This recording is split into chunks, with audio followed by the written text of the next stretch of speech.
Today, we're going over 10 of the most exotic starships in Star Wars lore. So without any delay, let's dive right in. First on the list is a crazy one, the Suncrusher. With hyperdrive capabilities, this single-pilot starship could warp into star systems, fire resonance torpedoes at the star, causing it to go supernova and take out the entire star system, leaving nothing but death and destruction in its wake. This ship was everyone's worst nightmare. Not only was it insanely powerful, but it was also nearly indestructible. Built with an armor called quantum crystalline, it could take hits from all kinds of weapons, including glancing blows from the Death Star's prototype super laser itself. If it wasn't for one of its own pilots deciding to send the Suncrusher into a black hole, this ship might never have been defeated. Next up, if you thought the Suncrusher was unique, this one is just as exotic in its own right, the Sun Gem. It goes all the way back to the era of the Old Republic and the Great Sith War, but it was no ordinary starship. It was also a makeshift Jedi Academy. This ship belonged to an Arcanian Jedi Master named Arca Jeth, who modified it with lightsaber training rooms, meditation chambers, and a library, so he could train his students while out on missions. Though not the most heavily armed starship in the galaxy, it had a unique defense. Most of the Jedi on board could use the Force ability called Battle Meditation, a skill that demoralized and confused its enemies, so it didn't really need that much firepower in order to win battles. But the Sun Gem wasn't the only ship in history that was turned into a Jedi Academy. Imagine the Jedi Temple on Coruscant at the height of the prequel era. Now imagine that as a starship over 2 kilometers long and 1 kilometer wide, housing over 10,000 Jedi students. The Chuanther operated over 200 years before the prequel trilogy and was equipped with hundreds of lightsaber training rooms, meditation chambers, libraries, and even medical wings where young Jedi were trained in the healing arts. Unfortunately, the ship's life was cut dramatically short when it crashed on Dathomir, where it would remain as a historical artifact to be scavenged for the rest of time. Now for number 4. This ship is an interesting part of Star Wars lore, considered to be the rival ship of the Millennium Falcon itself. Think of a B-Wing mating with a Millennium Falcon. Actually, don't do that, that's kind of weird. This ship was designed to be a combination of the two, a modified YT-2400 freighter known as the Outrider, belonging to an infamous smuggler named Dash Rendar. The Outrider was heavily modified with upgrades including titanium armor, concealed laser cannons, missile launchers, military-grade engines, and a top-of-its-class hyperdrive. Dash Rendar took this ship through multiple missions with his droid co-pilot Lebo, before the Outrider was eventually destroyed in a battle over Coruscant with the leader of the Black Suns.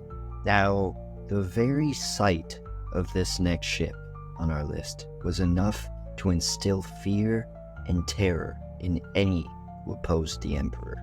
The biggest, the most dangerous, the most secret of them all, a nightmare of Imperial technology. That's what was said about the Eye of Palpatine, a colossal and irregularly shaped super dreadnought battleship. The Eye of Palpatine was designed to look like an asteroid to avoid detection, but had enough firepower to rival a fleet of starships. It was created in the second year of the Galactic Empire and was one of the Empire's first superweapons. Okay, number 6.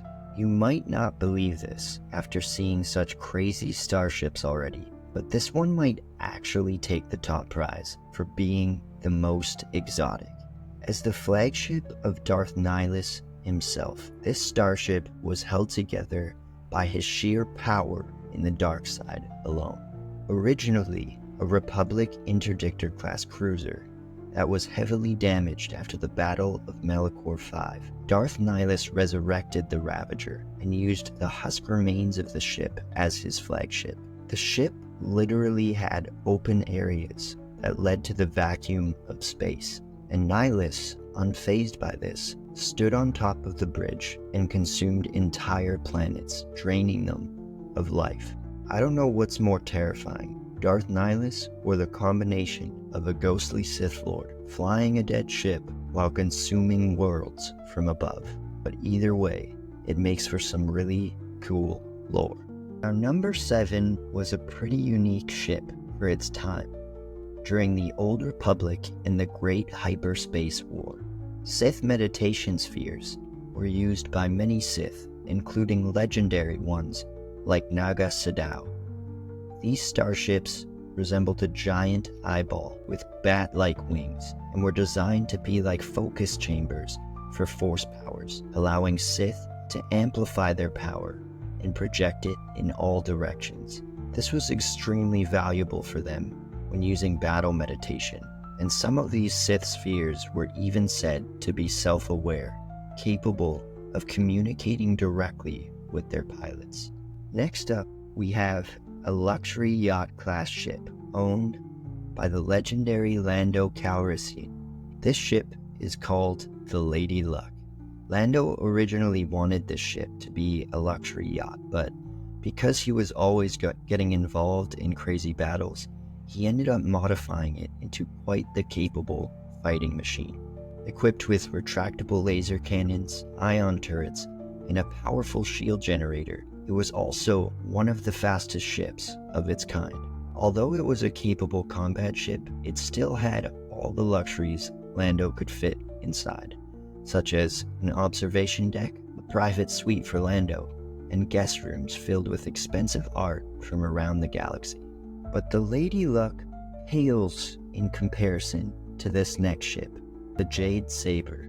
This ship was designed and built by Luke Skywalker as a gift for his wife, Mara Jade. The Jade Saber was capable of flying through firestorms, blowing starfighters out of the sky, and running circles around star destroyers. It was very fast, reaching similar top speeds to the Millennium Falcon. In some ways, the design resembled a cross between a fish and a bullet, and it was one of the most unique starships in Star Wars lore.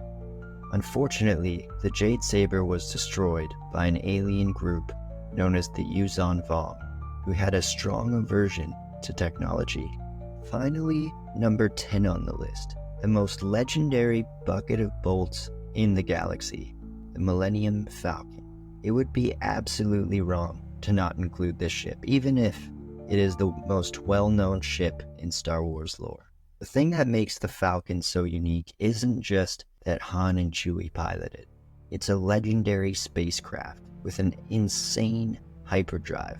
The Millennium Falcon has been extensively modified over the course of its life, enhancing its speed, firepower, and defensive capabilities, making it way more than just a junky freighter that it looks like from the outside.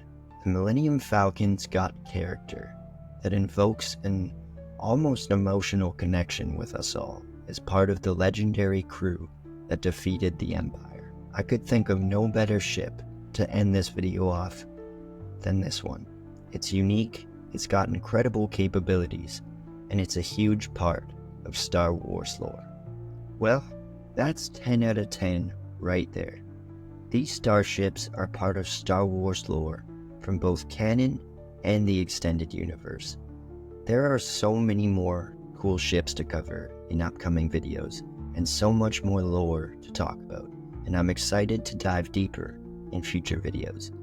If you enjoyed this video and want to see more content like this, don't forget to like and subscribe, and comment down below which starship you'd take for a spin if you found them sitting in a hangar. Thanks so much for watching, and may the Force be with you, always.